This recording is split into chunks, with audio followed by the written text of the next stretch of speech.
धन्य हो, बैठो, विराजो। ये गोला गोकर्ण नाश्य आज बाराबंकी से जो भक्तों ने विशाल देव का दर्शन किया वो भी पधारे, प्रेम साहब का दर्शन किया है। श्री जियालाल वर्मा जी खड़े हो जाओ, श्री उत्तम कुमार जी सदुल्लापुर, और श्री और कौन नाम बताओ हैं, अवधेश मास्टर साहब, और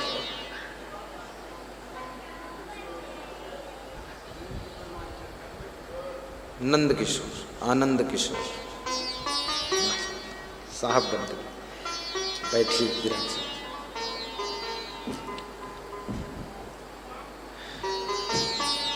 नास्ति मेघ समम तोयम,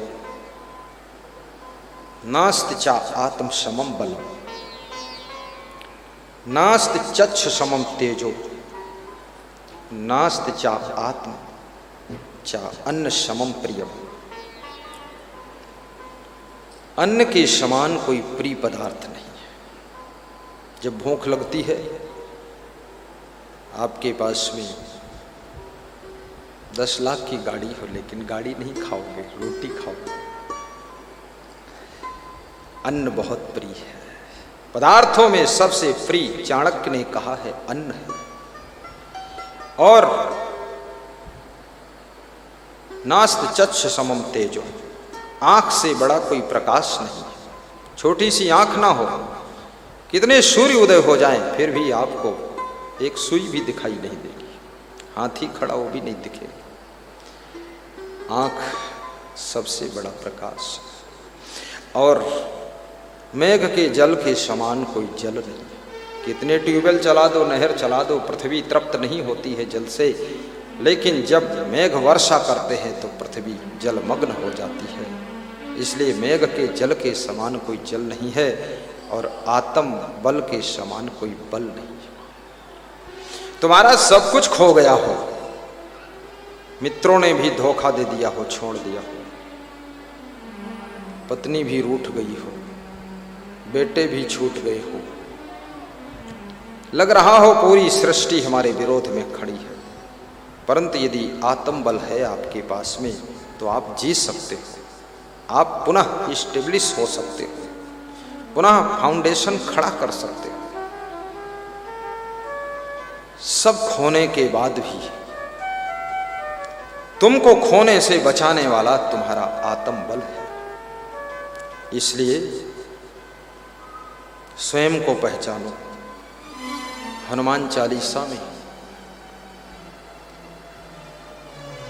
बहुत सुंदर चौपाई है कि आपन तेज संहारो आपे, तीनों लोग हाँकते कांपे। अपने तेज को संभालिए, घबराइए मत। समस्याएं तुमसे बड़ी नहीं है, समस्याएं तुम्हारे सामने आकर खड़ी हैं, लेकिन समस्याएं तुमसे बड़ी नहीं है, खड़ी है, और इनका सॉल्यूशन तुम्हारे पास में है।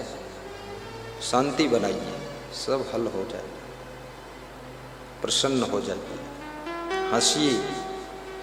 कृष्ण के सामने जब कोई बहुत बड़ी समस्या आती थी तो कृष्ण हंसते थे।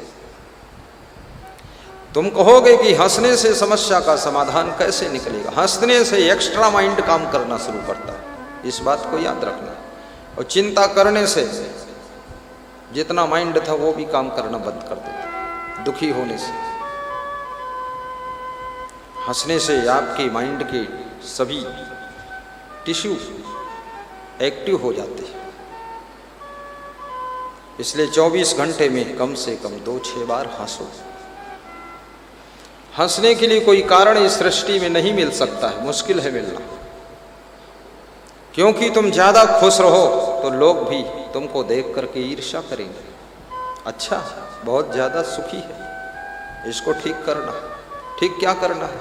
अपने जैसा इसको भी टेंशन में डाल देना, कुछ लफड़ा खड़ा कर देना। लोग तुम्हारी खुशियों को पचा नहीं सकते। तुम बहुत अच्छा मकान बना लो, तुम्हारे आसपास में ऐसे लोग हैं जिनको बहुत दुख होगा। तुम बहुत अच्छी गाड़ी ले आओ, बहुत लोग तुम्हारी निंदा करने लग जाएंगे। अरे चोर है पूरा, इधर उधर से सब पैसा लाया है, कहीं से खरीद लाया होगा।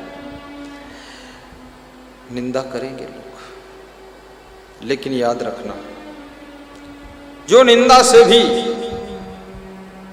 दुखी नहीं होता है और प्रशंसा से भी अपने लक्ष्य से विचलित नहीं होता है, जिसको प्रशंसा फुला नहीं सकती है और निंदा रुला नहीं सकती है, जिसको अपमान दुखा नहीं सकता है, जिसको सम्मान भुला नहीं सकता है और जिसके भीतर अभिमान कभी आ नहीं सकता है, उस व्यक्ति के मार्ग में कोई बाधा नहीं रह जाती है, निरंतर आगे बढ़ता चला जाता है।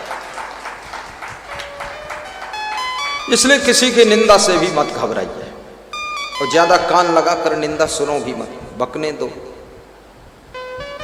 कुछ लोगों की आदत होती है, हाँ हमारे बारे में और का कहीं लोग, और का कहीं लोग, और का कहीं। ये क्या रामायण सुन रहे फलते, और क्या कहेंगे मूर्ख लोग, जो कहेंगे सब कहेंगे, और अच्छा कहें बुरा कहें उससे क्या ज्यादा लेना देना है।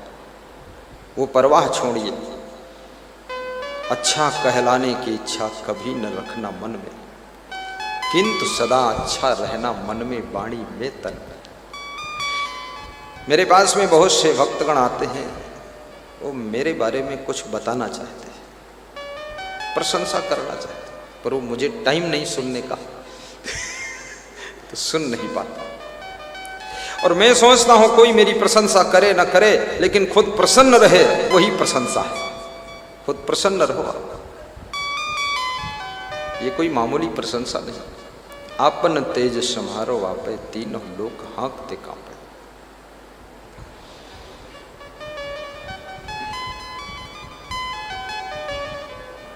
मनोबल, आत्मबल, बुद्धि बल का भी सही प्रयोग करिए। इस प्रकृति ने आपको बहुत से बल गिफ्ट में दिया, मुफ्त में दिया है। बुद्धि बल, जो बौद्धिक क्षमता है आपके पास में, इसके लिए आपको कोई पेमेंट नहीं करना पड़ा, फ्री ऑफ कास्ट आपको मिली है क्षमता। बुद्धि का प्रयोग ना करो तो इसका तो निश्चित टाइम है, जीवन पूरा होगा, शरीर आग में जला दिया जाएगा, दिमाग भी जल जाएगा। इसलिए दिमाग का प्रयोग भी करिए। जीरो पर मत खड़े रहिए, आगे बढ़िए। यदि संत बने हो तो सत्संग का प्रचार प्रसार करो, धर्म की रक्षा करो। धर्म की रक्षा करना संत का परम कर्तव्य है। संत की सेवा इसीलिए समाज करता है कि हे संत देवता, हम आपकी सेवा कर देंगे, लेकिन आप हमारे संस्कारों की रक्षा करना, धर्म की रक्षा करना, हम कहीं कर्तव्य के पथ से विचलित ना हो जाएं, इसके लिए बारंबार प्रहरी की तरह हमको जागृत करते रहना, हम रास्ता भटक न जाएं। संत समाज का प्रहरी होता है। संत का अर्थ केवल इतना नहीं है कि भंडारा खा ले और सोता रहे, नहीं। छत्तीसगढ़ का एक भक्त कह रहा था कि मेरे यहाँ एक संत आया, घोड़े पर बैठ कर आया। बोले संत भी खाता था, घोड़ा बहुत खाता था। बोले एक दिन रुका, मैंने कहा सत्संग सुनाओ, शाम को बोला तो बोला आज थका हूं। तो मैंने कहा तुम घोड़े पे बैठ के आओ, थके कैसे? घोड़ा थका हो तो चल सकता, लेकिन तुम कैसे थक गए? बोले फालतू बात मत करो, संत को तकलीफ नहीं देना चाहिए। सो गया। बोले सवेरे सोकर उठा भी नहीं, 7 बजे तक सोता रहा। बोले हमें बहुत गुस्सा आ रही थी कि ये संत से अच्छे तो हम ही हैं। बोले सवेरे उठा, देर में उठा, 7:30 बजे। फिर हमने कहा महात्मा जी स्नान करो, फिर सत्संग हो जाए 10 बजे से 12 बजे तक। बोले 10 से 12 तो हमारा ध्यान का समय है। तो बोले फिर 12 से 2 हो जाए। बोले वो तो भोजन आराम का समय है। बोले फिर 2 से 4 हो जाए। बोले वो तो हमारे स्वाध्याय का समय है। बोले तो 4 से 6 हो जाए। बोले वो तो संध्या करने का समय। बोले 6 से 10 हो जाए रात में। बोले वो तो सोने के लिए समय है। अरे बोले निकल यहां से, फालतू भीड़ बचा रखी। गिरही की दरिया में बड़े बड़े दांत, करो भजन नहीं तो फट जाएगी आंख।